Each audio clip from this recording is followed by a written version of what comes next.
Welcome to the ONSIDE podcast, a podcast on innovation-driven entrepreneurship. Join us on this journey as we amplify the power of disruptive ideas. Hi, everybody. Thanks so much for joining us today. We're very excited to have you back again for the ONSIDE podcast, the podcast for innovation-driven entrepreneurship here in Canada. This season, we are taking a deeper dive into women's entrepreneurship across Canada, and we're really here today to highlight some of the most amazing women entrepreneurs and leaders who are working to make our startup ecosystem more inclusive and driving change. This fireside chat is being brought to you as a part of the Start Now Incubator, a project that's being led by ONSIDE, which is looking to support diverse and intersectional women and rural women across Canada to start and grow their businesses. We're being supported through the Women's Entrepreneurship Strategy, so we're super excited and happy about that. And in our next episode, or in this episode, I should say, we are so thankful and grateful to be joined by Amy Gordinier, the founder of SkinFix. SkinFix is a clean and clinically proven skincare brand that creates innovative skin barrier health solutions, delivering visible and tangible results. Amy Gordinier, who discovered a powerful 19th century formula for treating eczema, SkinFix is driven by curiosity, advanced science, and validated by dermatology. Amy and SkinFix are committed to creating clean, effective, and environmentally mindful skincare products and solutions. SkinFix products are fragrance-free, cruelty-free, vegan, which I'm not sure what vegan is, you can tell me about that later, catering to consumers who prioritize efficiency and sustainability. The brand is also recognized by Sephora with the highest clean and sustainable standards with the New Planet Aware seal. Ooh, that's pretty cool. And further solidifying its position as a leader in the skincare space. So we're very excited to learn more about SkinFix and more about you, Amy, and your journey in becoming an entrepreneur, and about your experience and background, of course, and the perspective of a woman entrepreneur. And I'm happy to have you here at our show today. I'm thrilled to be here. Thanks for having me, Alex. This is fun. I was really excited when I was kind of taking a look at your background. Obviously, I know SkinFix. I am a personal eczema sufferer myself, so I've been following your brand and all that kind of stuff for a while. But what I didn't know was a little bit about your background, where you kind of started out way back in the day as a religious studies major at Princeton. So I was like, oh, that's pretty interesting. We were talking about, I had gone to University of Virginia. I almost studied religious studies as well. So I was like, oh, that's pretty interesting. Anthropology is pretty close. Anthropology, yeah. I did a lot of alternative things back in the day. Yeah. And I was kind of curious, like how you went from studying religious studies at Princeton and then going on to get involved in the beauty industry and basically creating a beauty brand here in Canada. Like what drew you from that to where you are now? Yeah, I suspect you and I have sort of similar paths in that sense because you studied Asian studies and anthropology at UVA. Yeah. So, I mean, I'm a big believer for starters in the humanities. I just am. I kind of feel like in the undergrad time, if you're not a STEM or engineer sort of major, I'm a huge fan of the humanities just to learn how to think and understand people and understand backgrounds. I think religion actually is so perfectly aligned with marketing, really. Kind of understanding what motivates people, what underlies their belief systems. I feel like it's actually the perfect major for marketing. But I got out of Princeton with no idea what I wanted to do. I knew I didn't want to do investment banking. I wasn't able to do investment banking or consulting. So I just loved the beauty industry. My father actually had worked at Estee Lauder when I was really young. He ran manufacturing. He was actually an engineer. And so I was like, let me check out beauty. So I just kind of put my resume out. And L'Oreal actually hired me because I was a religious studies major, because they love quirky people and they love people with different backgrounds who can bring different perspectives. They really kind of pride themselves on that. So that actually helped me get my foot in the door as a product manager at L'Oreal, which is, I was really, really lucky. Today, that would be an MBA level job. And I kind of snuck in 1992 and had no idea what I was doing, but really learned a ton on the job at L'Oreal. It was an amazing experience. So that's interesting. Yeah. It's interesting you say that, because you mentioned I studied anthropology as well, and somehow or another I ended up in finance. Right. There you go. And a lot of people who knew me were like, how'd you go from anthropology into finance? Yeah. But similar kind of thinking, I think, at the time. I ended up working in export finance, and I think some of the reason was they were looking for people who had different points of view, different experiences, who could learn the skills. But different kinds of competencies, cultural, et cetera, are sometimes harder to train and a little bit more innate. Yeah, So, I think it's more of a U.S. phenomenon, sadly. I feel like Canada's more pre-professional. I think in the U.S. there's a little more of an understanding of the liberal arts and how important they can be in different industries. So I think you and I were lucky in that sense because we were given a shot in business. Yes. I did a lot of on-the-ground training. Actually, in fact, one of the things in my early career when I was going into export finance, I was doing some training, and I also was very interested in the beauty industry. Okay. And I remember doing a case study on Shiseido. Oh, okay. And that's a kind of, analyzing financial statements and, this kind of fun stuff. Yeah. And that's when I really, in market analysis, and I was like, wow, the beauty industry is huge. The amount of money and revenue and products and services in the supply chain, I had not really thought about it from a business standpoint. And I do find it interesting a lot of times people, we do a lot of innovation-based work and tech-based work, or try and encourage people to pursue some of those ideas. And a lot of times people, don't think that that's there for beauty or health and wellness or those kinds of spaces. But it's a formidable industry. It is. I mean, really any major, any sort of focus could go into beauty, because you've got chemists in the lab, you've got product developers who are sort of more creative and sort of bridge the gap between marketing and chemistry. You've got finance folks, you've got logistics and warehousing folks. You've got kind of every discipline in that business, and it's a great industry. Yeah. So when you were thinking about, so you had a little background and started getting started, right after Princeton, and said, okay, maybe this might be kind of fun. Yeah. And then I understand you also found a very interesting formulation, which kind of led to, I guess, the creation or the birth of SkinFix. Can you tell our listeners a little bit about that? Because I do want to talk about innovation and cool stuff as well, but I think that's kind of like the starting point. The origin story. So I worked at L'Oreal for 5 years, then went to France for business school. I went to a school called ONSIDE because it was only 10 months, so it was cheaper. I was paying for it myself. I was in and out, and also all of the L'Oreal sort of senior execs had gone there, so I aspired to go back to L'Oreal. I ended up then going to Coty because there was a L'Oreal alum who kind of wooed me to Coty, tried that for 2 years, and then decided I wanted to live in Europe again. So I moved back to London and worked for Estee Lauder on a brand called Jo Malone, which is one of their big fragrance brands. And Jo had just sold her business to Lauder.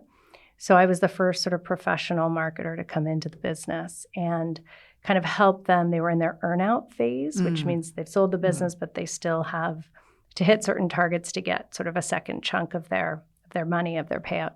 So that was an incredible experience. It was high stress, but it was really interesting to sort of understand how that all worked. I got to work directly with Jo and learn how to make fragrance, which is my favorite category. And then I had met at INSEAD, I had met a Haligonian. So we decided, we had lived in London for 5 years and it was too expensive. I was pregnant with my first baby. We moved back to Nova Scotia. And I worked here for a number of years doing odd things. I worked at Mills Department Store creating a beauty floor for them. And then I went and worked for Ocean Nutrition Canada doing marketing for fish oil in the supplement space. And then I met a woman named Karen Warner from Sackville who had an incredible formula that people had told me about. It was sort of this healing balm that women swore by as a diaper cream. Other people told me it was great for eczema, psoriasis.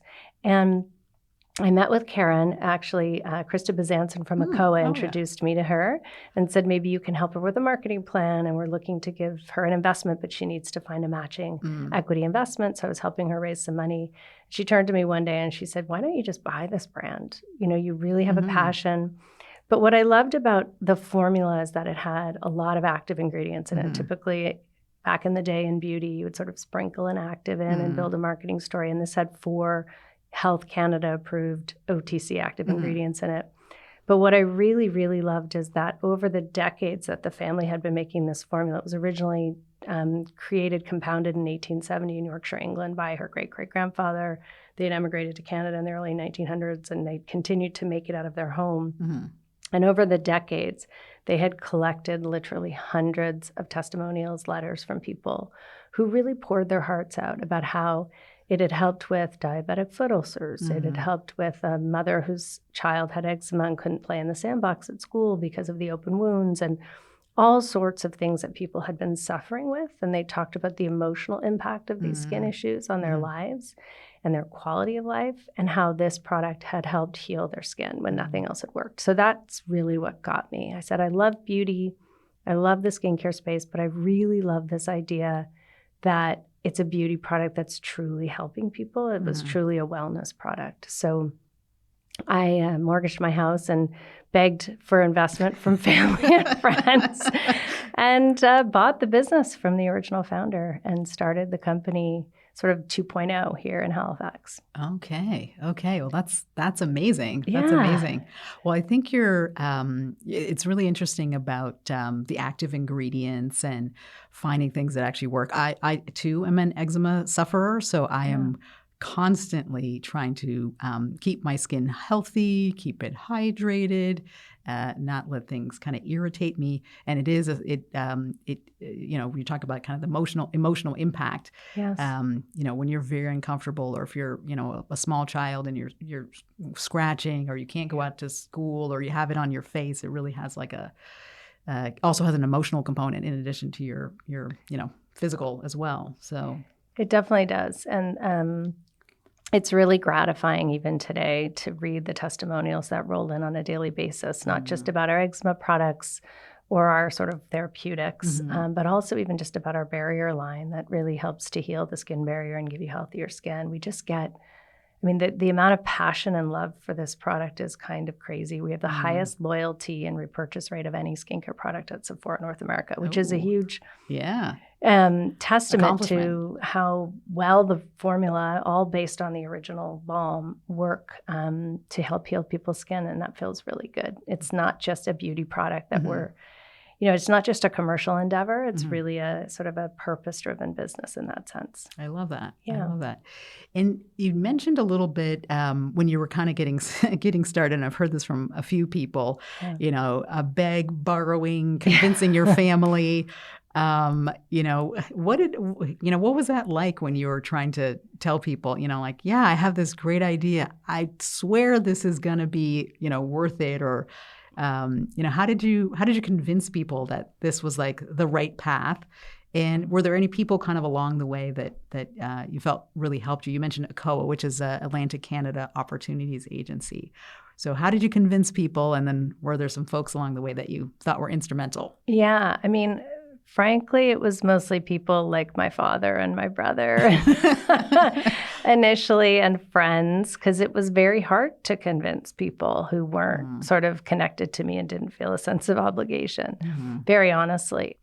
But I was also really lucky to connect with a local family office / private equity that I ended up, having a personal connection to, who really were the ones that gave us a material amount of money to get started and continued to fund us even when, frankly, maybe they shouldn't have, the years that were really tough, and they continued to invest in us because we had started in the mass market. We launched at Target in the U.S. in full distribution, and then we launched at Shoppers Drug Mart. We were on QVC for a bit, and then we kind of decided to take a look at our distribution. And it was a moment when we really had an opportunity to launch at Sephora, when Sephora was really leaning into this idea of clean and therapeutic. But that took a lot of investment to kind of reboot the company in 2019. And so this family office here in Nova Scotia, but then also my brother, were really instrumental in saying, okay, we're going to back you to go for it, sort of SkinFix 3.0. And I was really lucky in that sense, because that's a very unusual set of circumstances, and I'm very grateful for it. But I'm also I understand very deeply, especially because I work with a lot of entrepreneurs in the beauty space, that isn't a normal situation. And it gave me an advantage, frankly, to keep going during the years when I might not have made it. Yeah. Do you think I hear this a lot as well. A lot of early stage companies, get out there, they get investment, either angel investment or maybe if they're lucky, some VC, things like that. Yeah. And there's kind of this like fine line of finding the right investment partners, yes, who can either help you or in some cases like drag you down. And it sounds like you were fortunate enough to find people who could see that you were making traction in Target and other places and kind of more retail locations. Was there something that was there that allowed you to get the good advice, or was there something that was really helpful in that experience of working with the family office or your brother that helped you like tip the scales or receive some good advice around how to switch up or reposition the company? Yeah, no, it's a really good question. I think the value that those two investors brought was really financial. So they really kind of helped with the financial discipline of the company, but also just encouragement. A lot of times just, hey, this is a really strong concept. You're early in, but we believe in it and we believe in the potential of it. Because we were really the first brand to do what we do, which is clean, clinical, initially therapeutics, and then sort of skin barrier health. But we now have another investor. We did get a private equity investor from the beauty space about 2.5 years ago, coming up on 3 years now, called Stride Consumer Partners. And they had been invested in Tatcha, which sold to Unilever, Urban Decay, which sold to L'Oreal, Dry Bar, which was a hair concept in the US, and forgetting the fourth. But they had had a lot of really big successes in beauty. And we were their first. A couple of partners had spun off and created a new entity called Stride, and we were their very first investment. So that was a huge sort of accolade for us. I think it was told us that, okay, now we're really a legitimate company that an outside investor who has this level of knowledge would invest. And they have an operating partner who's been at L'Oreal she was at L'Oreal for 25 years, worked her way through different brands in the organization, and then was in the mergers and acquisitions department before going to Stride. So that's a whole nother level of help and advice and partnership than what we had with our initial investors, who were incredibly helpful, but just the level of the board meeting dialogue now, the level of direction, the level of help in recruiting. We're bringing on a CEO who starts on Monday. So excited. Who's come from L'Oreal. And Stride has been incredibly instrumental in that sense. So I think it's really helpful to have beauty industry experience at the table. So you were able to get that kind of initial people to keep you going, cheerleading, keep go, and then you were able to get even more investors, but ones that had more deep industry knowledge that could pull you along and give you the kind of strategic and market advice to move things along. Yeah, and I would say, for anyone who might be listening or watching who's an aspiring entrepreneur, I would get that beauty industry help earlier if I were to go back. And there are so many associations and incubators and things like the Sephora Accelerate program that's very focused on women entrepreneurs and diversity. There's a whole whack of mentorship groups now in beauty that didn't exist when I started. And especially if you're coming from a place like Nova Scotia or even Canada, or someplace rural where you're not connected to the beauty industry the way I was, and you don't know people who can give you mentorship advice, I would say plug in as early as possible, because there is a recipe. It doesn't mean everyone will make it, but there are certain fundamentals that you don't have time to learn, and you don't want to waste money learning that folks can give you right out of the gate. So I would say, when I look at somebody like Barb Stegman of the 7 Virtues, who's one of my best friends, she plugged into the Sephora Accelerate, and they taught her a lot of things about beauty. And then she took an investment from Unilever Ventures and True Beauty Ventures, who are big beauty investors, and they're also guiding her in a way that has been game-changing. So I would say plug into that early on, because they're just some industry things that you need to know out of the gate would be my advice. I'm curious. I was probably going to ask this later, but I was like, you brought it up. So I was like, what are the top a couple of things that you wish you had known. So you said get connected, get to an incubator, Sephora, is it called Accelerate? Yeah. And if you're super, super early, you can also check out our Start Now incubator. There's lots of things that are out there. But what are maybe a couple things you wish that you had known sooner, or that you think other people who are entering the kind of beauty industry should know sooner? Yeah, I mean, so many things. It's hard. So many mistakes. Call me up, take me for coffee, and I'll tell you all of them. I think one of them is that, well, two things that are somewhat contradictory in a way. Like, you do need a certain amount of money. A friend of mine who is he's the editor of Beauty Independent, which is one of the big beauty industry publications, a really smart guy, has kind of done a case study and said, in his mind, you need $2 million to like get traction, to even like get over the hump. And that's probably at Sephora, because they help a lot, and they give incubation funding, and they give a lot of marketing support. If you're going in mass, it's probably more than that. But he's sort of said this idea that you can do it with a couple $100,000 is a bit of a misnomer, because sure, you can produce a product and get it out there on shelf or on D2C, but really in his mind, you need $2 million US to get yourself to traction. And I think he's probably right. But the flip side of that is you can also overspend.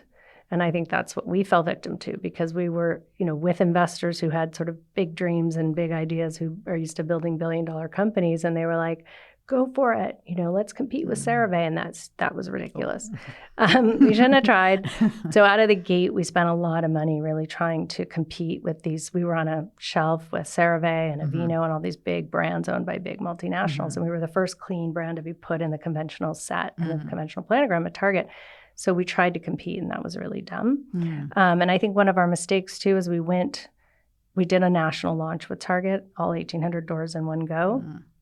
They don't do that today, because what they've found is it just doesn't work. So regional markets where you can focus your marketing efforts and you can focus your sales efforts and you can kind of get your feet under you at a retailer like a Target would have been a better way to go.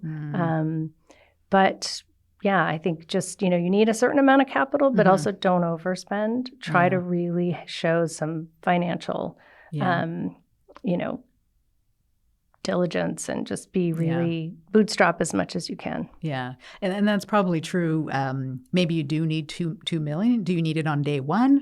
Right. Maybe not. So those incremental, you probably do over to get to where you need to be. But so anyone who heard $2 million, you don't have to start off on day one with $2 million. But I think I think that's a fair, target or an idea to keep in mind. Some people might be more, some people less, depending on. Yeah. Just know that there's a pipeline that you're going to kind of need to know where it's coming from eventually. Because I think what happens in beauty is there's such low barriers to entry that you can go to a contract manufacturer and probably have a product on shelf in a couple of months. If you buy formulas and you pick stock packaging and you put your brand on it. And I think what's important to understand is, a lot of people can get an investment of $100,000 or $200,000, but they need to kind of have an idea of where there could be a pipeline. To your point, they don't need it day one, but they probably need it in the first couple of years. And I think we've seen a lot of brands in the beauty graveyard in the last 5 years who just didn't have that pipeline.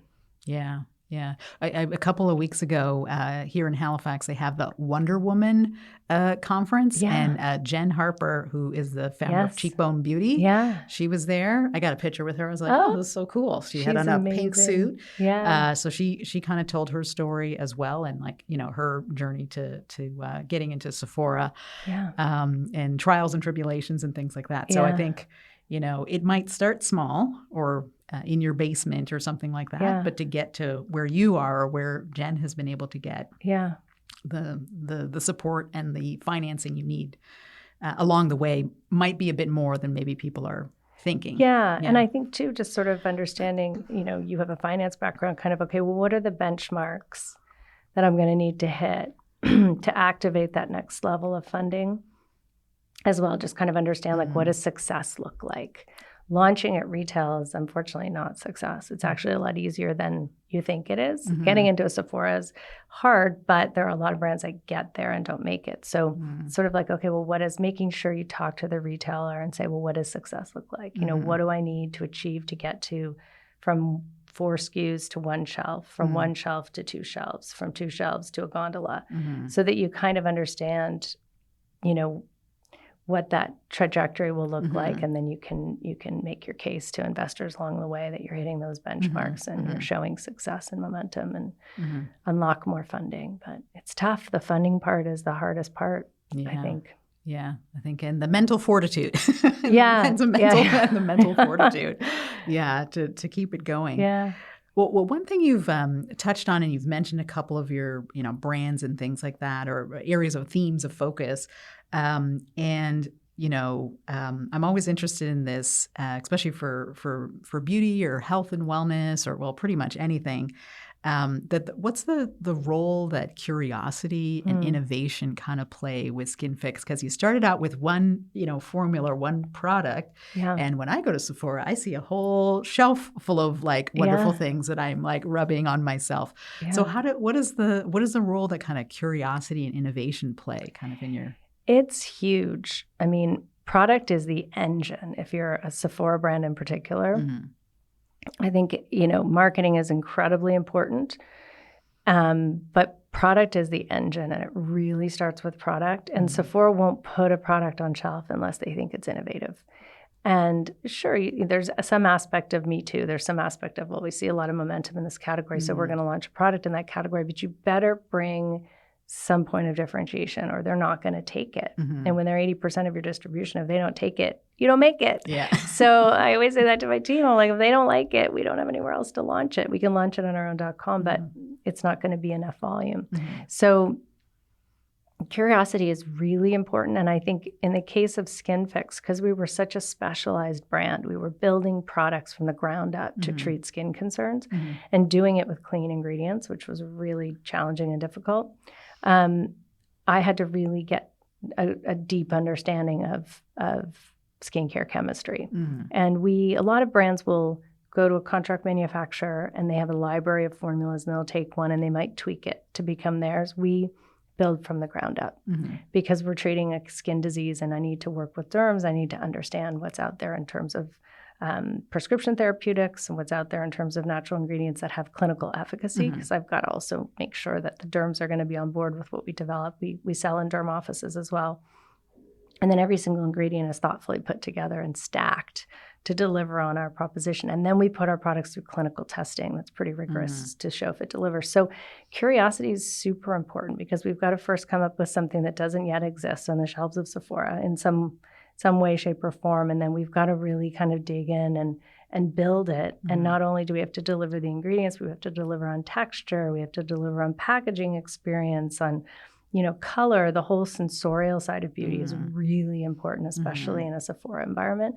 So curiosity is kind of everything. I happen to absolutely love product development, so I'm blessed. It's the most fun side of the business, but yeah. I think that's, I'm sure people who are in the different departments probably think their department is the most fun, but definitely a very creative spot inside. It is. Coming up with new ideas and new formulations and looking at different ingredients. And I love it. Yeah. Going to the ingredient shows and talking to the R&D folks and working with the chemists it's my happy place. Yeah. I have to admit, I've been to a few ingredient conferences myself. Okay. And they can be overwhelming with the sheer amount of new things that are out there, but so fascinating, especially, things coming from different parts of the world. Yeah. And, do you go for the supplement? I've gone for a Supply Side West. Yes, and, those are great. They are great. They're a little overwhelming. They are. They're big. You have to kind of have a strategy going in because you can't see everything. Exactly. And then you leave. And I learned this from going to a few other things. I used to go to some food and kind of health and wellness conferences like in Geneva and places like this. And in the beginning, I'd get so excited and I'd try every cream. If it was like a CBD cream, and I'd be taking all kinds of supplements and eating all this. And after about 2 hours, and I was like, oh my God, how many different kinds of vitamins and supplements and creams have I run on myself? I was like, this is probably dangerous. I should probably stop. Right. My curiosity might kill me. Yeah. No, it's so true. Yeah. Well, I know that, the company has been growing and the product line has been growing, and SkinFix is headquartered in New York City. What led to the decision to headquarter the company in New York City, and like what advantage or benefit do you get from? I mean, it's New York, so Yeah, there's that.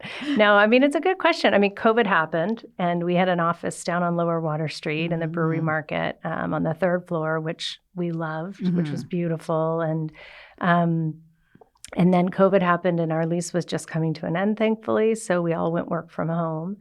And then a year into COVID, 2 years into COVID, I guess, it was the end of 22, we got an equity investment from Stride Consumer Partners. And they sort of said to me, Amy, you guys are growing really, really fast, and we need to double your team. But the beauty industry is based in LA or New York, really, truly. If we're going to get the kind of talent we need to do some of these functions, we need to be based in New York or LA, so you choose. So I chose New York because it's a direct flight. Yes, 100%. It's on the Eastern time zone, even though my parents are out in California, but LA is just too much of a schlep to get to on a regular basis. So we chose New York. We opened our office there in January of this year. So pretty recently, the team there has been remote too. So we still have a core group here in Nova Scotia, our entire operations group, one of our creative directors, myself, and then we have obviously a sales organization in Canada. We still make everything in Canada, all of our contract manufacturers except one product. Everything else is made in Toronto. We use a lot of consultants and resources based in Canada. So we still pride ourselves on very much being a Canadian brand, but we do have an office in New York now. Yeah. So. Yeah. Well, if you're at the center of beauty or fashion, I think that makes a lot of sense. And I've heard the same thing actually in the life sciences sector. We have a growing sector here in Nova Scotia, and same kind of pull for Boston. Where we have some very interesting MIT and just all kinds of all the hospitals and things like that, and the researchers and Moderna, so same makes kind sense. Of thing where we have some really great talent and things popping up here in Nova Scotia and Canada, but some of that additional expertise is in places like Boston and New York. And if we can tap into that or access that, it's helping us to grow and reach new markets, really. Yeah. No, absolutely. But we still are very sort of dedicated to our Canadian roots as a brand, SkinFix. Our new CEO, he's actually from South Africa originally, but he ran a division of L'Oreal in Canada for a few years, which was really appealing to me. He's been to Halifax. He knows Canada. He loves Canada. And it was important to me that we had someone that could really identify with our Canadian heritage, because it's important. We're very proud of it. Barb and I both are very proud of being sort of the two Nova Scotian beauty brands at Sephora. I love it. And I love her fragrances as well. So I always check those out. Yeah, she's amazing. I don't know if you've been to her atelier down on the waterfront yet. I have not. I'm going to you can make your own fragrance.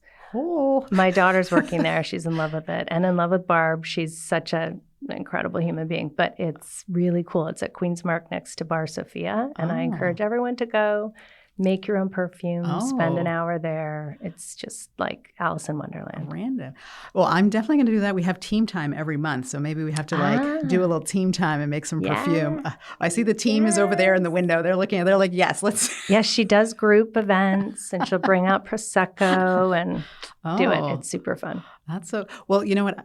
I've never met Barb Sackman, but indirectly, she's one of the reasons why I'm here in Halifax, because she saw my husband Kevin speak at a conference, I think in Vancouver, or I don't know. We were living in Washington, D.C. at the time. Oh my gosh. She saw him speaking at a conference. We were working in the States, and she connected with Sarah Young from Sandpiper and National, and was like, hey, there's somebody really interesting I think you should take a look at and talk to Kevin. And she came down to Washington, D.C. I think her brother worked at the World Bank or something. And so indirectly, I've never met Barb, but indirectly, she's the reason why I'm here in Halifax. That's amazing. You have to have her on your podcast. She's an inspirational speaker, motivational speaker, and she has an incredible story born and raised in rural Nova Scotia. I think she'd be a good guest. Okay, Yeah. we'll add her to the list. Yeah, if you want me to connect you. I'm sure you're still connected. But. Yeah, that would be awesome. Yeah. That would be awesome. Well, I do want to talk a little bit. I mentioned a little bit about your growing line of things at Sephora. I've noticed over the years, it's like getting bigger. You have like your own little section there. We do. In Canada, we're moving to the 6 shelves on the wall this year. That's a big accomplishment. Yeah, we're excited. Yeah. Well, why don't you tell me a little bit about some of the new products and things that you guys have been able to create and kind of what led to those? Yeah, so I think the most exciting thing we did this year was we actually created a patented complex for skin barrier health. So we're sort of the first brand. We've been working, when I started developing products in the therapeutic space, so eczema, rosacea, KP, et cetera, I was working directly with dermatologists. One of the first things I did is I took the original product to a derm in Toronto and I said, what do you think of this? And she said, I love it. You need to do some clinicals. We started working together. So I've been working with the dermatologist community in North America for a decade. We have a scientific advisory board of 4 of the top derms in the region in North America. And as I was working on products with them, they kept talking about skin barrier health. Skin barrier health. It's kind of at the root of everything. If you have acne, if you have eczema, if you have rosacea, there's some sort of dysbiosis or imbalance in the skin barrier. So I got really curious about the barrier itself and really dug in to understand what was going on and how we might be able to treat the barrier and kind of bring skin back to a state of health so that there was less incidence of skin issues. And so Barrier, we're known at Sephora for being the brand that brought skin barrier to Sephora. Now it's the hottest category of skincare today. So we're sort of thinking all the time about, okay, how do we continue to show our superiority in this space? And we looked at a lot of ingredients and figured out how we could create a complex that has incredible efficacy for doing things like increasing the actual ceramides in your skin, increasing the fatty acids, increasing the aquaporin production, increasing things like filaggrin. So we did some exhaustive studies at the in vitro and in vivo level to prove that we were actually changing the physiology of the skin. So we relaunched our hero products, our triple lipid peptide cream, which is a top 3 moisturizer at Sephora, and our skin barrier gel restoring cream with this patented complex in it. So that was kind of the most exciting thing we did this year. And then we're pulling it through every other product in our line now, and really sort of everything starts with skin barrier health first. Let's get the skin barrier in balance, and then we sort of add the actives on top that are treating whatever concern we're looking at. So we also launched a new cleanser in June. That is really interesting. It's the first cleanser at Sephora that is clinically proven to remove sunscreen in one cleanse. Ooh. So we tried it with a waterproof. I got to get that.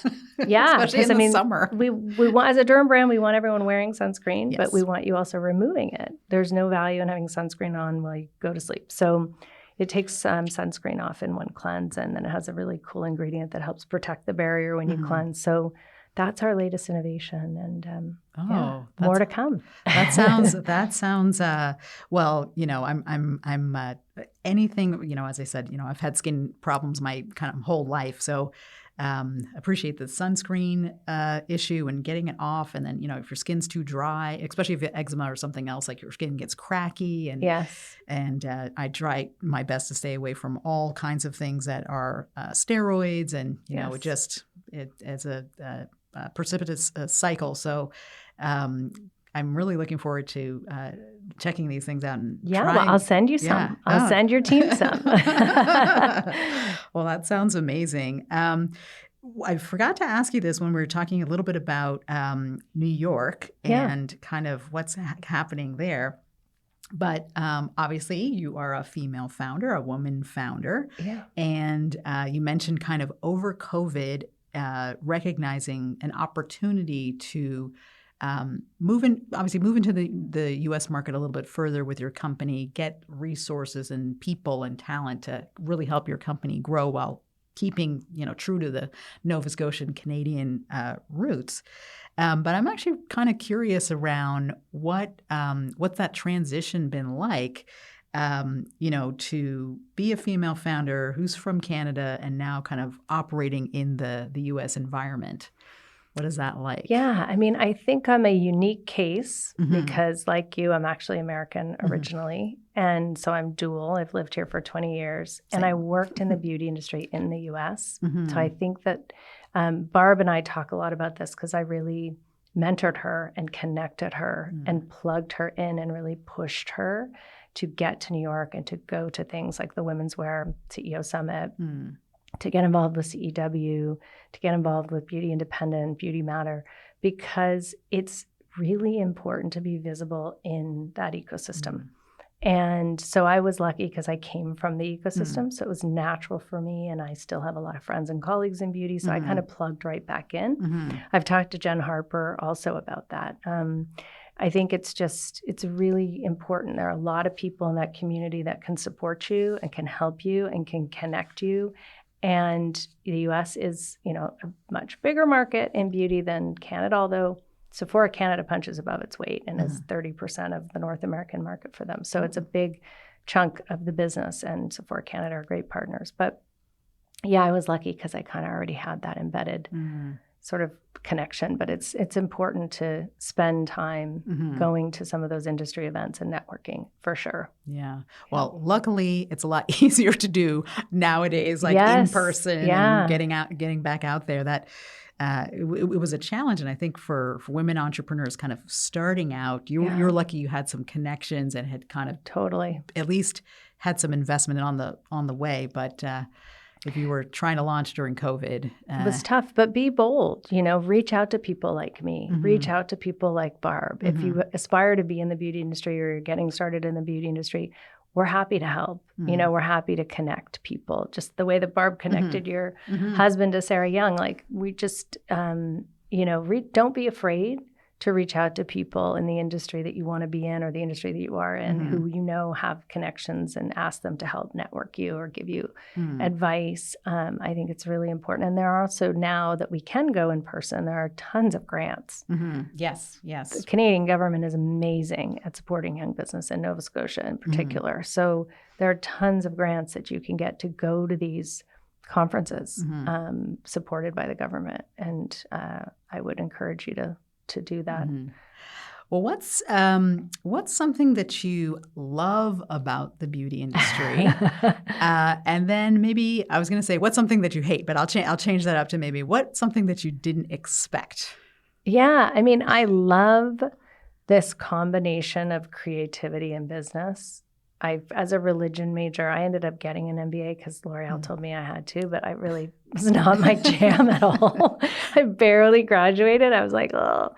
But I love this combination of creativity, and it's highly competitive. It's very strategic. It's hardcore business, but it's also just really creative and fun and interesting. I think what is hard is that it is incredibly competitive. And that, especially in this age of social media and social media influencers, we're facing an onslaught of brands that are founded by influencers and dermatologists and cosmetic chemists who have platforms and have sort of embedded communities of people, and they're able to scale really quickly. And, it's not for the faint of heart. I don't think any industry is, honestly. If there's, an industry that has momentum, there's lots of people jumping in, but it's really competitive. You've got to be on your toes all the time. Your nervous system is kind of always on overdrive. You're always looking over your shoulder, checking out what's going on. And competition is good. And there are definitely, in our case, clinical brands jumping in, talking about skin barrier health helps everybody, and all boats rise. And we love to see the conversation. And it's tough to hold on to your shelf space. So I think that's the flip side of it. Yeah, definitely. I've dabbled in a few things with side hustles, so I relate to that, and I attest to the love and the passion and the like. Oh my God, the struggles of trying to scale up and to get things going where you want them to go. So it's a challenge. Well, we're getting close to our time here, which I'm like, oh, boo-hoo, because I'm having such a good time chatting with you. Me too. But you did give some tips or things a little bit earlier on for folks that are interested in the beauty industry and pursuing kind of an entrepreneurial journey in beauty, health, wellness. So one of the things we're doing at ONSIDE and with our Start Now incubator is we're really trying to figure out ways that we can draw rural women or underrepresented groups or BIPOC folks into entrepreneurship. And a lot of people love this space in health and wellness and beauty. Do you have any thoughts or recommendations, additional, I suppose, for folks that are maybe coming from some of those communities that are women or who are thinking about this and, trying to take that first step? Yeah. I mean, I think, the first step is to have a good idea. You need to kind of have an idea that has some viability as a business. And then, at least in beauty, which is the industry I've been in my whole career, and I know there are so many avenues for the women you've described, for BIPOC, for underrepresented communities. There are so many now incubators and funds within Canada and outside of Canada. It's really exciting to see. A friend of mine, Nancy Twine, who was the founder of Briogeo, I don't know if you know that hair care brand, they sold to Wella a couple of years ago. And she's thrown herself into creating opportunities for women of color to become entrepreneurs. And she's putting her money into fund and help and linking them with people to mentor. She's really giving back. And there are lots of women founders and founders in general in beauty like her, and lots of organizations. Sephora is really passionate. There's True Beauty Ventures is another group that does as sort of an incubator accelerate. So there are some really interesting programs. They're competitive. You have to have a really good idea. You don't necessarily have gotten started yet, but you have to have a plan, and you have to have a good concept and a good idea. But if you do, they will literally take you and plug you into manufacturers and explain what cost of goods should look like and help you with your P&L and help you with your investment pipeline. And it's amazing. And I don't think that existed even 10 years ago. So there are incredible opportunities, and people should not feel intimidated just because you haven't had my background and my access to beauty from the get-go. I'm an anomaly in beauty. There are more people that don't have my background. And in some ways, I think you're more successful when you come at it from a completely different perspective. I mean, Barb will tell you that if you ever on the podcast. Not understanding the beauty industry was a helpful aspect for her because she came at it with a completely different perspective. And has been wildly successful. So there are a lot of resources, both within Canada and outside of Canada, and a lot of people that want to help and want to connect and want to really help the next generation. So go for it. I love it. Well, part of the reason why our incubator that we're running at ONSIDE is called Start Now. It's called Start Now Incubator. And it's for very early stage ideas, which we're literally like, just start. And we'll help you get to the kind of the next phase.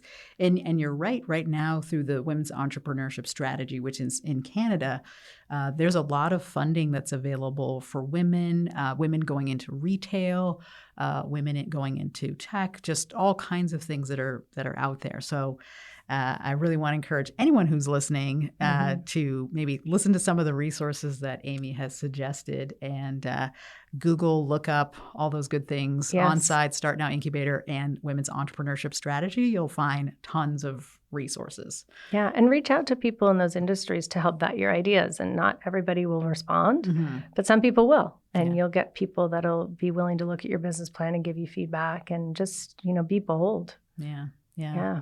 Well, if people want to learn more about SkinFix or you or things you've got going on or your cool products that are coming out, what are some ways that people can connect with you or SkinFix or learn a bit more? Social media, Instagram, we're SkinFix Inc., TikTok, of course, the dreaded TikTok, but we are on there. It's a great channel for us. We do a lot of education through our social channels.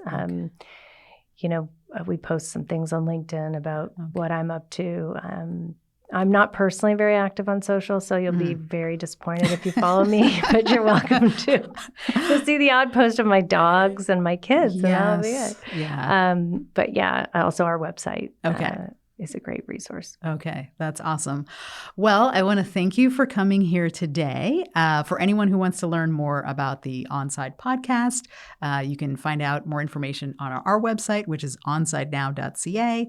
To find out about programs that support women entrepreneurs, you can go to Start Now Incubator. Gosh, such a long word. It used to be Start Now Inc., but it went to startnowincubator.ca. And you can check out our programs and all that kind of good stuff, and follow us on social media and fun things. And we're so happy that you joined us. Thank you, Alex. This was so fun. This was great. Yeah. Appreciate it. Loved it. Okay. Thanks so much, everybody. And we'll be seeing you. So tune into our next episode later on this season. Thanks so much. Amazing. Bye.